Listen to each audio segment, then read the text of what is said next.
So, hi everyone. This is my course entitled Marketing for Innovation. So, you should listen to in order to make the assignments at the end of this lecture. So, let's begin.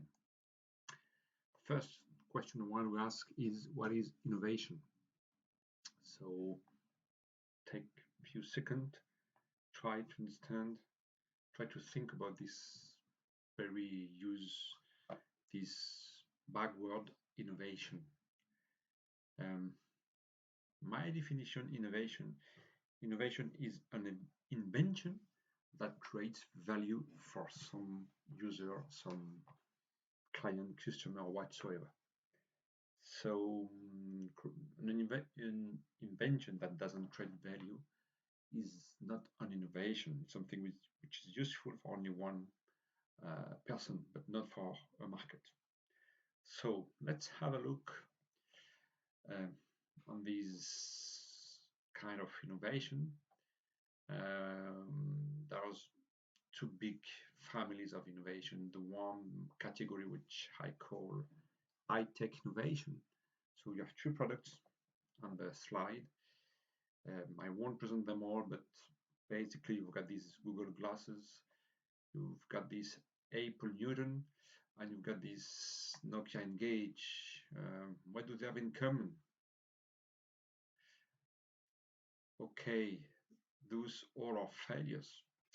So I will explain later on why they fail, but you can imagine they failed for several different reasons, but this one, Nokia Engage, failed because this product is too complicated to understand for a basic consumer. This is basically some phone, multi-usage phone launched in 2010 on, yes, was a big failure. You have these Google glasses and Newton. But those invention or innovation were made by basically scientists, engineers, etc. And they are very big failures. Um, what do what is the main common point between these three innovations? This one, Dizzy, Yoplait, sparkling sparkling milk drink. This new Coke. This sparkling milk was launched in 2014. This new Coke in the 80s, and this vitalized in 2011. So what do they have in common? Yes, this vitalized product is coming from Nestle. So what do they have in common? Also, they are basically market innovation that all fail for many different reasons, but the main reason is that do not create enough value for some customer, which is supposed to pay for this kind of innovation. So let's take a successful example. If you look at this Freytag laptop backpacks example, you have this first picture which depicts a man which is riding bicycle. This man is living in Switzerland. Okay, so what you can, if you, I don't know if you see in the top of those two guys, you find an umbrella.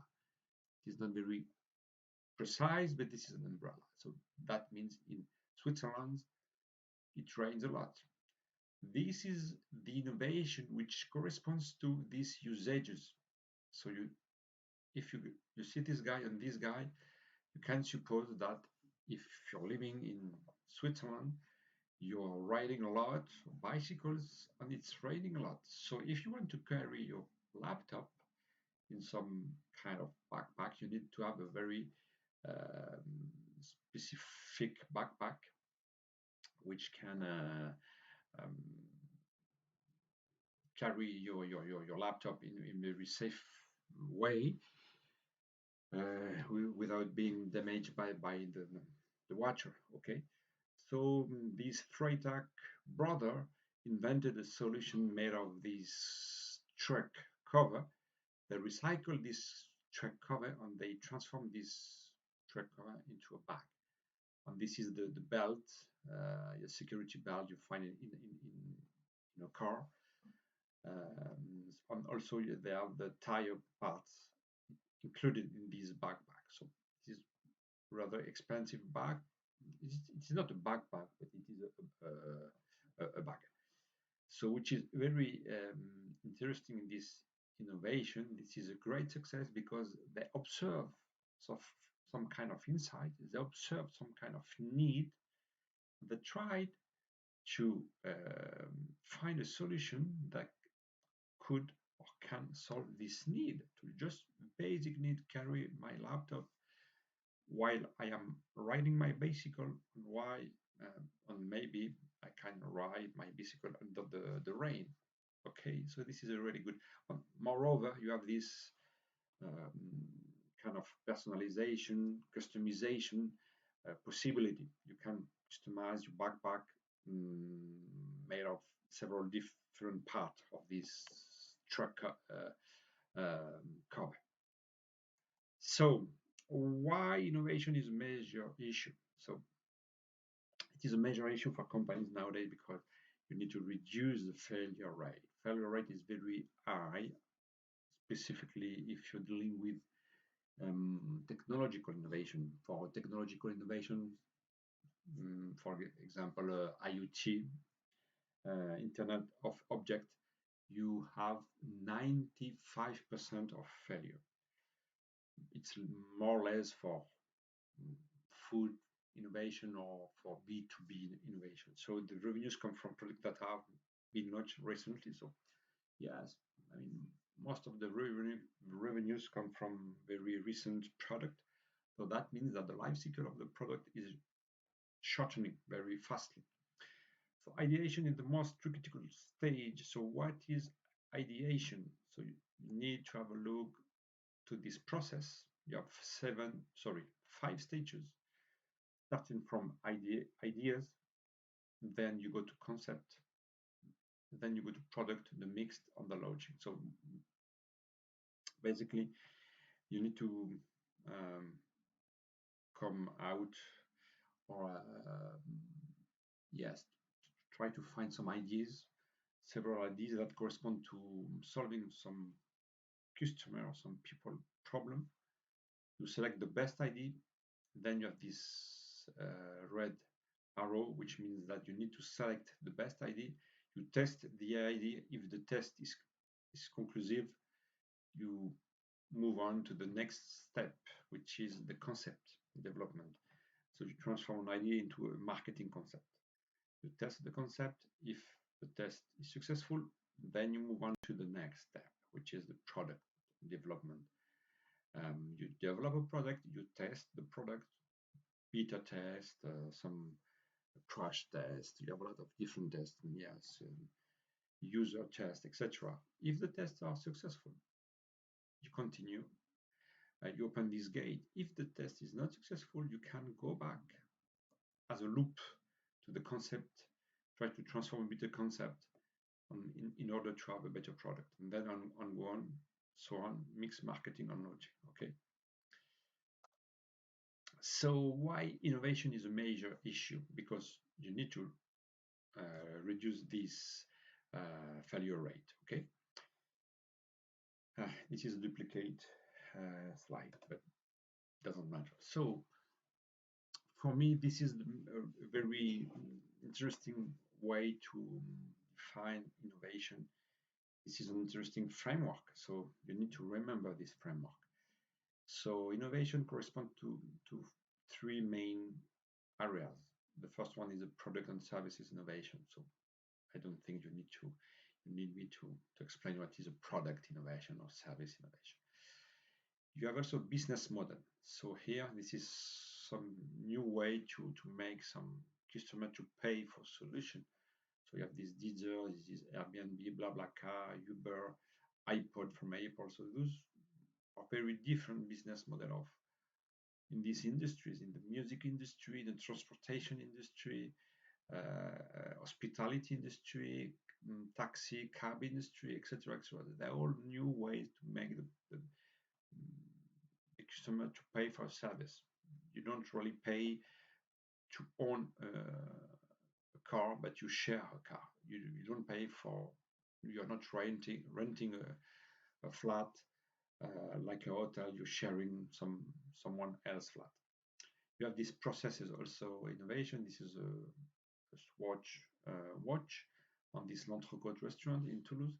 So they invented a new way to manufacture this a watch and a new way to sell a menu in a restaurant. If these three groups of different innovation, as you can see, you have these overlapping areas. And then if you apply technology to usage, you have this continuity process. So innovation is made of a lot of technology. This is a continuum, and it is made also a lot of usage. This is also a mix between technology and usage. Just one thing you must know what is an usage. You know what is technology, but usage is a new way to use some product.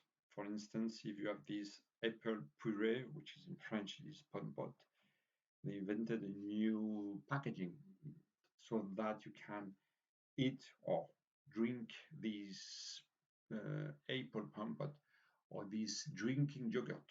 Okay, you have this new way to consume yogurt. So this is a new way to consume some kind of product usage. For instance, if I take the newspaper, so nowadays very little people are reading paper newspaper. They don't buy papers. They just read them in a laptop, in a tablet, or in a phone. So this is a new way, new usage of reading papers. But you can argue that usage, reading a paper on a laptop, you do to achieve that, you need some kind of technology. So this is a continuum. This is not a pure usage innovation. This comes in between technology and usage. Okay, so this is somewhere here. Okay, different levels of innovation. So let's have a look. You have this technological risk is about the risk of having an innovation which is not totally well developed. So if the technology is new, the risk is high. The market risk, that means if an innovation to be likely to fail on market. The newer is the innovation, the more likely this innovation will fail. It seems logical. So if we combine market risk, technological risk with usages, old versus new usage, current or old versus new technology, you have this matrix that describes four kinds of different innovation. So the first one, maybe the most difficult to obtain, is disruption innovation. And in this part of the matrix, you have a new usage combined with the very combined with new technology. Sorry. So when usages and technology are new, you've obtained a disruption innovation. Okay, so you can place whatever innovation you want, but I like to take as an example the Wii Fit from Nintendo. Okay, here when the usage is current and the technology is new, this is basically a technological innovation. So you just address some very existing need with a new technology. Okay, so you can improve some computer capacity of storage capacity, the batteries capacities, etc., etc. Behavioral innovation. If the usage is new and the technology is current, you just work on the behavioral innovation. For instance, if you take this Decathlon mask for snorkeling, scuba diving, this is a very new way to scuba dive in the very high part of the sea with a specific mask with a good vision. This is sort of new way to practice this sport, scuba diving, without oxygen. Okay, and the very use, yes, very common innovation. If the market, if the technology is old and the usage is old, just improve some functionality, some item, some feature of a product or service.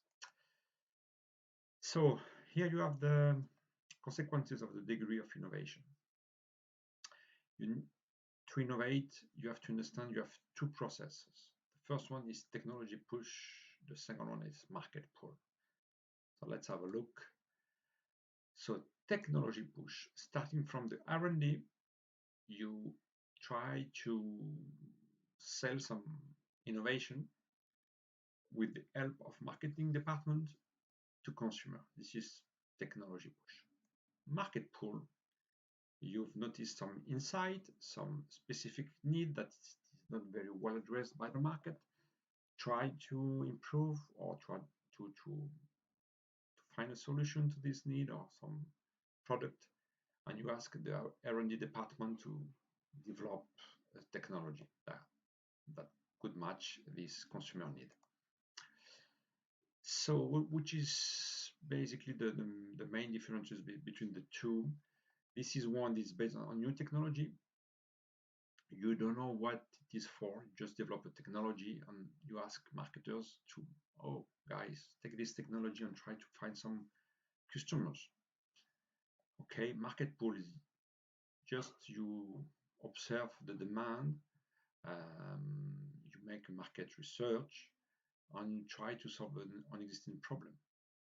So normally, the main critic about marketing pull is the innovation is not very disruptive because you just solving some existing customer need. So related to techno push, the marketing role is difficult because normally you need to identify an application for the technology. For instance, if you take the Google Glass, this is a very, very interesting technology, but what is the use? Is this technology corresponding to a specific need from the market? I'm not convinced because this was a great failure from Google. So you need to influence the development of a technology in order to match better the customer needs. And that's entails to develop an educational launch plan. So, which is difficult for marketers is to transition from R&D to product, to identify a very specific benefit. This is costly, delicate, and the communication is not very easy to find, and the sales are really taking up very slowly. For market pull, yeah, the marketing are they try to develop a prototype, they elaborate the marketing condition. Yet the main difficulties is that study reveal needs but not solutions. Other risk, marketers are always overconfident because they think that they made a lot of market studies and they understand their consumer and their plan is very likely to success, which is not, as I showed you before. You have a lot of market failure. And some trends correspond to niche market. So you can't extend this innovation to a mass market. So the profitability of this innovation are small. So in a nutshell, for you to understand my approach in innovation, normally we start from a product-centric approach, which is the Swiss knife um, problem syndrome, because here you have the best example. This is the Nokia Engage product. If you see uh, the specificities of all the functionalities of this product, you can read this is a phone, answering machine, repertoire, camera, um, hard disk, monitor, calendar, gaming, agenda. So you have a lot of features inside. And this is made by engineers, and they think this is a perfect product. Just propose this product to someone, and it is very likely that these people will find what you want. But this is not the case. It is very difficult for some lambda consumer or user to understand what it is about, what it is useful for. So this is mainly developed around the technology with industrial capacities, and you launch this product to a market, and it is very likely that this product will be a failure. So what I am believing is that we need to move from product-centric, technology-centric to user-centric. Maybe if we need to technology, we can apply the technology, but just try to understand what your consumer is feeling. He understands about the product. He's feeling when he wants to make a phone call, and at the end you will better understand he or she needs.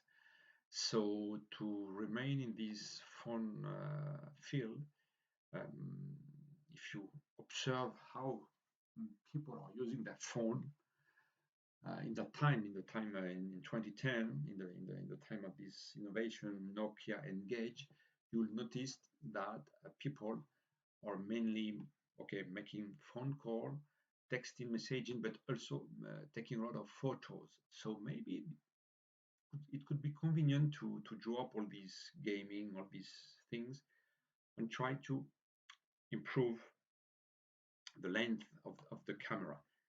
That could be a good way to improve or to make an innovation in this phone area. So how to identify consumers' insight? So there is no mystery, no easy way to handle these question. So you need to listen, observe, meet, talk to your audience, to your market. So I give you this example. What is an insight? It is made of observation, information, yes, observation and knowledge about the consumer. So this is a very basic innovation. So if you observe the way they use this Sun tablet, this washing for dishes machine, you observe that it's not very convenient to use these tablets. So they invented a way that you don't need to open a small, yes, a small bag. This is a very biodegradable in the dishwasher. So observing the way the consumer use your product, you can just find a way to improve it. Of course, this is not a disruption innovation, but still, this is an innovation. Another more disruptive innovation is light from Philips. So this is a light that mimics the sun rising on the sunset. So this brings a lot of positive effects of light therapy and well-being, supported by sleep, general, and sport physicians. Good commercial success thanks to solid credibility. So this appears to be a very interesting innovation and successful one, corresponding to some basic needs. Okay. So how to proceed in this case study? So you need to gather as many information as possible from the way consumers use your product: surveys, blogs, influences, social media, YouTube, etc., etc., etc. If you have time and knowledge, you can also handle on interviews. Go out of the building to test your ideas, experts. You meet your first customer, and at the end, you can fill an empathy map. We will see this in another lecture. And of course, you need to brainstorm, to ideate in order to uh, come up with an idea. So how to perform a brainstorming session? So first of all, so my lecture is over. It's finished right now. So what I ask you to do is to, according to the case study, you need to just stay alone and try to think of some issue you experience while you work. Try to set up a tent, or when you come to a camping. Then share with your team colleague your thoughts and apply the following guidelines. Okay. How do I find the problem list? So you need to find a problem related to campers or to people that use a tent. So you're indeed alone, quiet, and focused on your experience, past experience, on your thoughts, on your souvenirs. Try to remember some kind of difficulties or some kind of pain you experienced in the past in a camping, or just try to build or to set up a tent. Okay, so you need to really understand your pains or the problem you faced while doing this activity. Okay, write down individually 5 problems, 4, 3, 4, 5 interesting problems. Then individual creativity. Okay, yes, in 10 minutes, not more, 10 minutes, you identify 5 problems, observed, experienced, or reported observed problems also in this area of camping, tent, okay, traveling, trying to find some accommodation, etc., etc. Then you have to, out of these 5 ideas, you need to share with your colleagues and to debate, discuss which is the most interesting idea. So what are the criteria to select a good idea? Criteria for finding a good problem. Yes, well, still the problem identification stage. So select the good problem. Is frustrating, painful for those who lived it. If you're not frustrated with this problem, this is not a good problem. And willingness to find a solution and pay. Yes. So you need to find someone which is ready to pay for this. Try to solve this problem. Existing solutions are not really convenient or satisfactory. You don't have any solution to this. I don't know. You want to find accommodation in some specific place, and you don't have any solutions, or you face a problem. Doable, specific enough to be actionable. It's not the climate change. You can solve the climate change, but maybe you can solve some more minor problem. Original. You are not the 10,000 guy project that want to develop this kind of product. I don't know, application, that this social media that does this and that. So try to be original. So how to turn this problem into an innovation for NIDA? So okay, so you need to brainstorm. I won't explain you how to brainstorm, and you need to follow these guidelines, build ideas of other, be visual, fail early and often. Okay, so you need to share a lot of ideas, and then you select the best ideas. So prepare. So assignment for the next lecture, next session. I ask you to prepare a pitch. So if you don't know what is a pitch, don't worry. To identify a problem and justify the choice of the best problem to solve. And also 30 seconds of some rough draft solution of this identified problem. So if I resume, you spend 10 minutes, 15 minutes alone listing 5 problems you experienced, you observed while you wanted to find accommodation in a camping, or while you tried to sleep in a tent. 5 problems. Second step, you share with your colleague all these problems, and you try to select the best one according to my criteria. Or maybe you can also to select the best one according to NITEP requirement. Then, okay, so you need to, when you found this problem, as soon as you found this problem, you need to work on solution. So that's where you start to brainstorm. Yes, you need to think about solution to this problem. And then you need to pitch. What is a pitch? Is a very quick presentation of someone ideas, someone project in order to convince an audience.